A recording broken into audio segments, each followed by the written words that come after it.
Hello, everybody. It's Jason Devereaux again. Welcome to ENMU's IS 301 course and talking about databases. You're going to have to deal with them wherever you go. It's how businesses keep track of all their information. So it's going to be a pretty big part of your life, whether you like it or not. Let's go ahead and get straight to it. Okay, let's talk about the one that won. There used to be a lot of different databases, a lot of different ways of doing things. You'll notice this a lot in life. One particular paradigm just kind of takes over the rest, and everything else just kind of flitters away. The same's true in databases too. Let me give you an example in the real world. Automobiles. When we first started coming up with automobiles, 120, 130 years ago, there were all sorts of engines. There were all sorts of ways of propelling them. It was really amazing. Everybody says, ooh, we've got electric vehicles. We've always had electric vehicles. In fact, electric vehicles came before gas-powered ones. But gas-powered ones won. The internal combustion engine won. So that's why almost all cars and trucks and everything else are basically operated by the same kinds of engines. Let's not talk about diesels. I know some of you guys are diesel mechanics. Good for you. Fantastic. Whole different philosophy than internal combustion. Not completely, but different enough to make it crazy. But let's not talk about that because I'm not an expert at that. I'm not, we're talking about databases. But databases the same way. There used to be a whole bunch of them, and now there's only a few. We're just now, back in the last probably 5, 6, 7, 8 years, starting to get back some different sorts of database philosophy. But on this particular recording, we're going to start talking about relational databases. Talk about this for a few recordings for you. They're the big bear in the room. You just have to deal with it. It's going to be a part of your life, whether you like it or not. I'm kind of a contrarian. I don't like them very much. But in the job I'm in now, one of my roles is to be the database administrator, and we'll get down to talking about that in a little while. There's some things you got to know about relationships between databases. It's in your book. Don't fret looking it up. I'm not trying to make a substitute for your textbook. What we're going to be talking about is, it really starts all the way over here. It's a good part of your chapter. Just read the darn chapter and you'll have it. Okay. The whole thing about relational databases is relationships. The way that most products have structured this is it's a bunch of tables connected by relationships. There's some things I've noticed about relational databases, some reasons why they can be really tricky. Number one, when they get designed in the first place, they're never designed very well or right or really take into account everything. And that's okay because you really can't. There's no way to grok everything that you will ever need or that you will ever come up with in the way of your data storage needs. So you just do the best you can with what you got.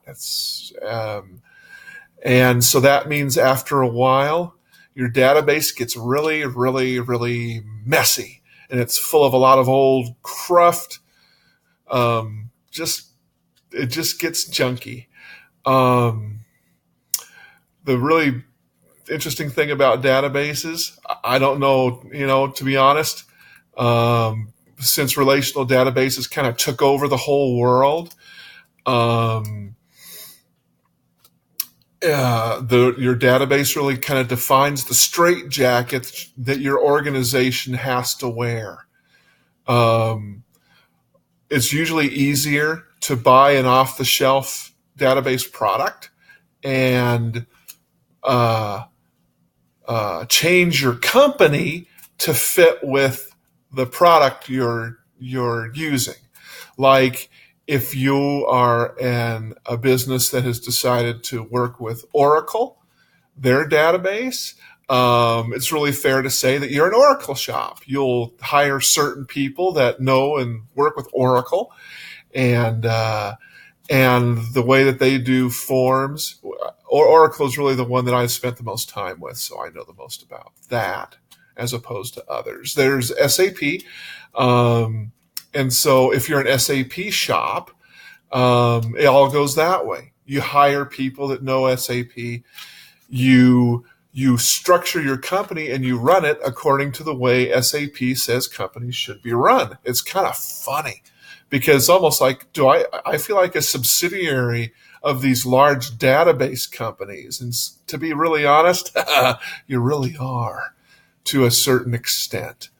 You're really getting in bed with these people. And I don't mean just getting in bed. I mean, you have to do what they say and do things the way you want to. It's kind of this weird codependency relationship that is scary. But you know what? If you don't do it, you'll probably fail miserably. So there you go. If you have a domineering spouse in your relationship, get used to it because, if they are the thing that makes your relationship run, you better appease it or else everything's gone. And that's what happens a lot with databases. Databases run your world. Oh, I don't know why I stuck data validation and scrubbing in here. I think I brought it up simply because I noticed in the book it talks about data scrubbing. And if you work for the military, which is one of the places where I worked for, data scrubbing has a whole different meaning than what's in your book. It's okay.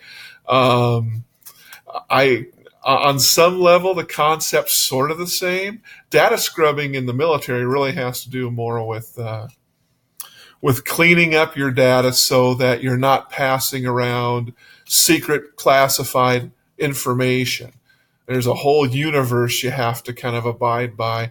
I got tired of it myself. That's why I left work doing military contract work, because I spent more time trying to figure out if I could give data to somebody than actually doing any other part of my job.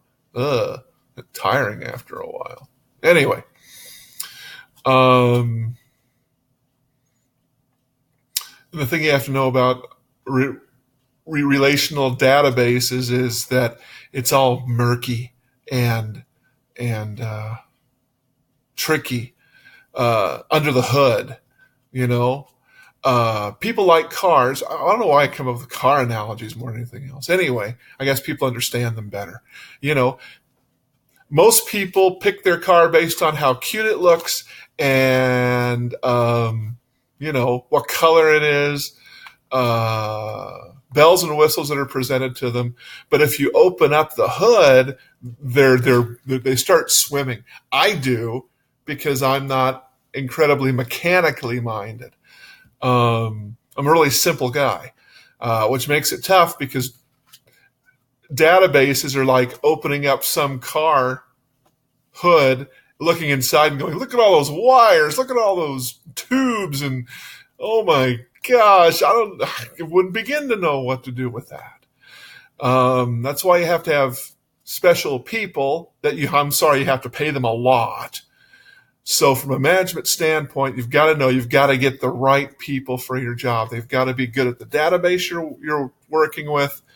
They have certain roles. Usually you can't take a one person from one role and stick them in another, even if they know the database, because it's so wide and so expansive. There's so much to do that you can't just get one person. Oh, here's our Oracle guy. And you go, which part of Oracle does he work with?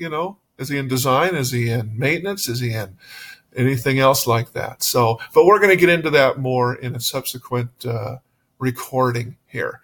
So hang in there. Glad to see you. Have a great day and enjoy databases if you possibly can.